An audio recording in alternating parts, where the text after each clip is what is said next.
21 miles. That's it. That's all the space between the Persian Gulf and the rest of the world's oil supply. 21 miles of open water, and right now, hidden beneath that surface, are weapons that could freeze the global economy in under 48 hours. No missiles, no fighter jets, no aircraft carriers needed, just steel, cables, and pressure sensors sitting quietly on the ocean floor, waiting. Welcome to the Strait of Hormuz, the most dangerous patch of water on the planet. And today, we're going deeper than any mainstream channel has gone, into the actual weapons, the actual numbers, and the actual plan Iran has rehearsed for decades. Because here's what most people don't know.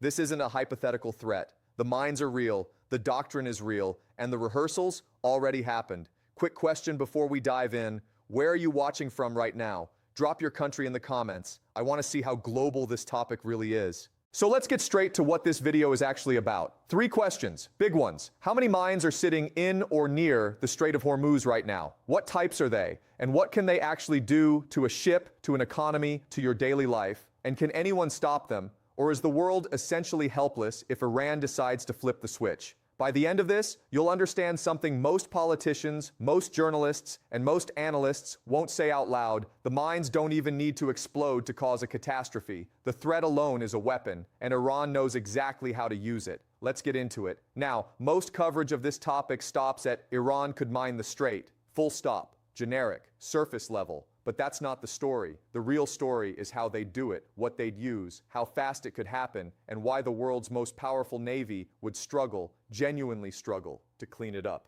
The mines in the strait aren't randomly scattered weapons. They follow a doctrine, a cold, calculated military strategy that Iran has been developing since the 1980s. Let me show you what actually goes on beneath that water. First, you need to understand why the Strait of Hormuz is the perfect place to plant a minefield. Look at a map. The strait connects the Persian Gulf to the Gulf of Oman, and then out to the broader world. Every tanker carrying Saudi oil, Emirati oil, Kuwaiti oil, Iraqi oil, all of it funnels through this one narrow corridor.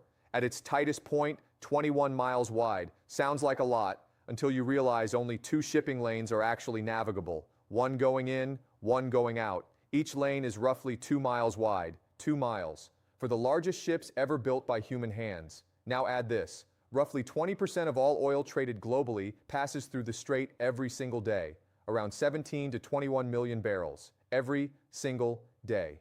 That's not just Middle Eastern oil. That's fuel for China, Japan, South Korea, India, and much of Europe. Close the strait for 1 week and oil markets panic. Close it for a month and you're looking at a global recession. Close it for 3 months and entire economies start breaking apart. And here's the expert detail most people miss entirely. The depth profile of the strait makes it a mine layer's dream. Most of the navigable water sits between 35 and 100 meters deep. That's the sweet spot for naval mines. Deep enough that you can't see them from the surface. Shallow enough that moored contact mines, bottom mines, and rocket rising mines all function exactly as designed. Deeper water, like the open ocean, makes mine deployment harder. Shallower water makes them easier to detect. The Strait of Hormuz, it's almost engineered by geography for exactly this kind of warfare. Iran's military planners noticed that decades ago, and they built their entire naval doctrine around it.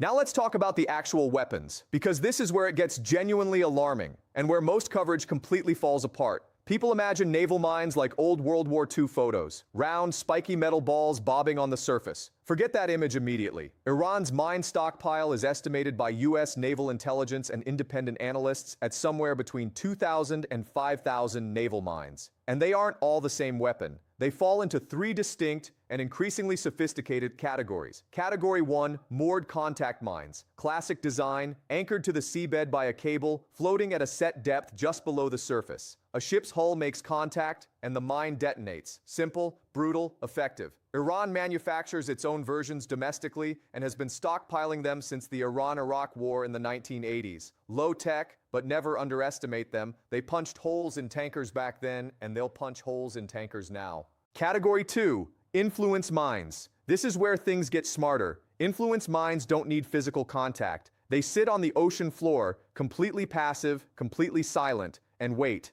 They're triggered by a combination of signals: the magnetic signature of a ship's hull, the acoustic signature of its propeller and engine, and the pressure wave created by a large vessel moving overhead. Here's the terrifying part. They can be programmed to ignore the first ship and the second, and the third. They wait for ship number 4 or 10 to pass overhead before they detonate. That means minesweepers can run through an area, declare it clear, and the mine still hasn't triggered because it was waiting for something bigger. Category 3, the EM-52 rocket rising mine. This is Iran's crown jewel, and it's the one that keeps U.S. Navy commanders genuinely concerned. The EM-52 is a Chinese-designed, Iranian-produced weapon.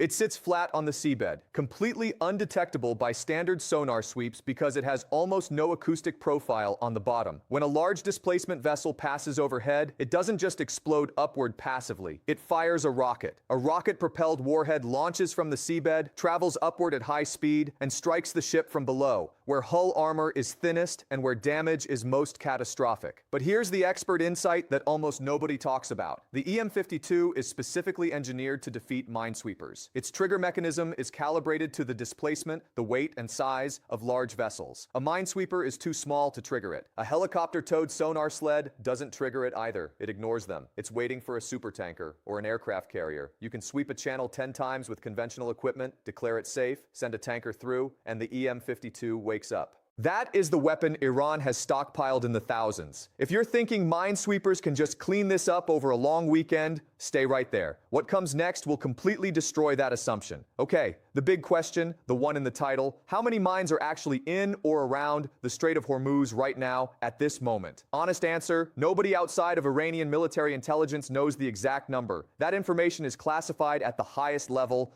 both on the Iranian side and inside U.S. Central Command. But here's what we can piece together from declassified assessments, think tank analysis from RAND Corporation and CSIS, and Iranian naval exercise data that's been observed and documented over years. In peacetime, Iran almost certainly has pre-positioned mine caches near the strait, stored on islands, aboard vessels, and inside IRGC Navy facilities on the Iranian coastline. These aren't deployed in the water yet, but they're ready. Think of it like a loaded magazine sitting next to a rifle. The round isn't chambered, but it takes seconds to get there. In an active closure scenario, meaning Iran decides to shut down the strait, military analysts estimate Iran could deploy between 1,000 and 3,000 mines within the first 24 to 72 hours. Not days, not weeks, hours. And here's the expert detail that makes this even more unsettling. Iran doesn't need warships to do it. The IRGC Navy, the Islamic Revolutionary Guard Corps Navy, operates Ghadir-class midget submarines. Small, fast, hard to track on sonar. One submarine can carry and deploy multiple mines in a single sortie, operating at night in shallow coastal waters where larger anti-submarine vessels struggle to follow. Beyond submarines, Iran uses fast patrol boats, small, civilian-looking craft that can drop mines over the side without any external indication of what they're doing.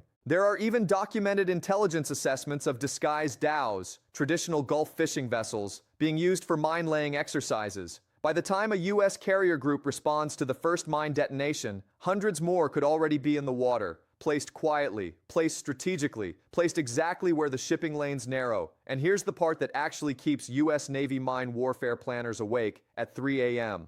Let's make this real. Picture a VLCC, a very large crude carrier. One of the biggest ships humans have ever constructed, nearly 330 meters long, carrying 2 million barrels of crude oil, crew of 25 to 30 people. Now picture it crossing the strait at standard transit speed, about 12 to 15 knots. Routine passage, done thousands of times before. Then one EM-52 on the seabed 60 meters below wakes up. The rocket fires upward, strikes the hull below the waterline. The explosion punches through steel plating that was never designed to handle a shaped charge coming from underneath. Immediate result, catastrophic flooding in the engine room or cargo section. The vessel slows, stops, begins listing. Emergency signals go out across every maritime frequency in the region. And here's what happens next. Even if the ship doesn't sink, every other captain transiting the strait gets that distress call. Every shipping company's operations center lights up. Every maritime insurer immediately suspends coverage for strait transits. Within hours, not days, voluntary traffic stops. No shipping company on Earth will send a $200 million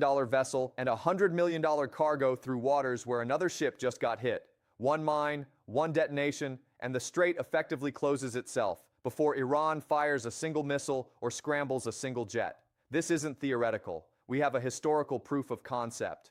In April 1988, during Operation Praying Mantis, USS Samuel B. Roberts, a U.S. Navy frigate, struck an Iranian mine in the Persian Gulf. The explosion blew a 5-meter hole in the hull. 10 sailors were injured. The ship nearly sank. It took years and millions of dollars to repair. That was one mine, one frigate, 1988-era technology. Now scale that up. Modern mines, thousands of them, rocket-propelled warheads, influence triggers, sitting across both navigable lanes simultaneously. Rand Corporation modeling puts the economic damage of a 30-day straight closure at over $1.2 trillion globally. Oil prices in some projections spike past $200 per barrel within the first 2 weeks. One ship, one mine. Oil hits $200 a barrel by Tuesday morning. Let that sink in. So, can the world's most powerful navy actually fix this? Can the US just send in minesweepers and clean it up? Short answer, yes, eventually. Long answer, not nearly fast enough to prevent catastrophe. Here's the reality of mine countermeasure warfare. And it's humbling even for the US Navy. America currently operates around 11 dedicated mine countermeasure vessels, the Avenger-class MCM ships. These are specially built, non-magnetic hulls, equipped with sonar systems and underwater mine neutralization gear.